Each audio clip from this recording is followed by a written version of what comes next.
داخليه في الشوكه نتاع كافي دو باري، في الشوكه نتاع كافي دو باري فما تاكسي جايه بولو، وقفته شفت معاه واحد هاز كيما الجيتاره هكا قدامه فهمني، وقفت التاكسي حبيت نتفقد ايش عنده.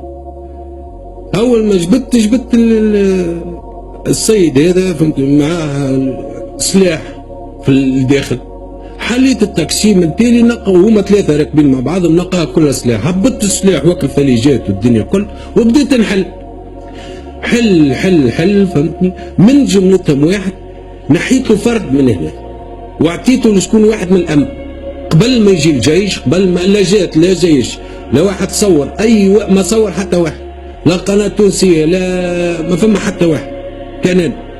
وفما جماعه طبعا من الامن جاوا يجروا معايا كي سمعوا الهيصه وكذا.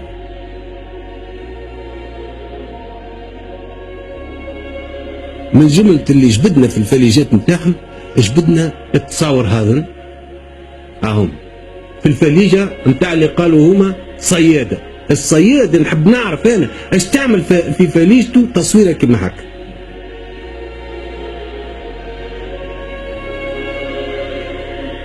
بعد هذا كله هذا الكرتوش زاد اللي كانوا هما في الاحواز نتاعهم في فليجتهم، هذا الكرتوش هو الكرتوش هذا اللي قال لك نتاع صياده صحيح، لكن فماشي واحد من الامن عين السلاح اللي انا شفته السلاح باللوب نتاعو، والفرد اللي شديته انا عطيته لواحد من الامن، والتاكسيات للزوز لدو بولو فيهم البلايك كيما هكا، فيهم بلايك راكبين وبلايك في المال.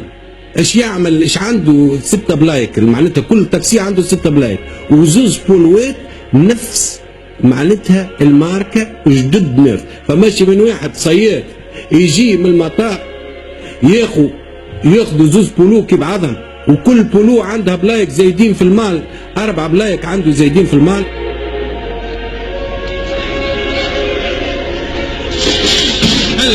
شوف اللوطه كيما اللوطه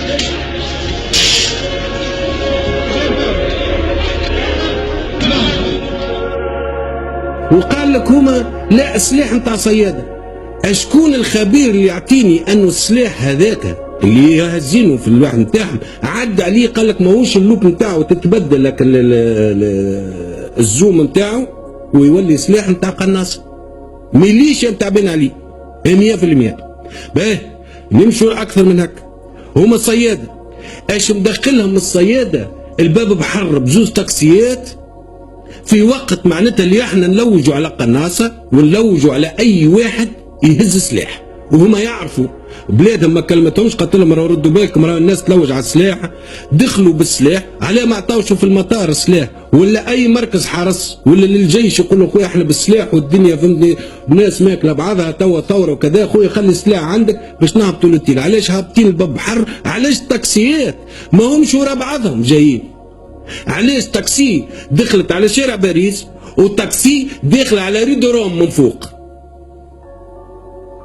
فلهذا حتى الجيش وقت اللي شدهم ما عنده حتى فكره انه في باله صياده هزهم وحطهم الغادي ركبهم على اساس انهم صياد وقالوا احنا صياد وعندهم رخصه نتاع صيد سيبهم.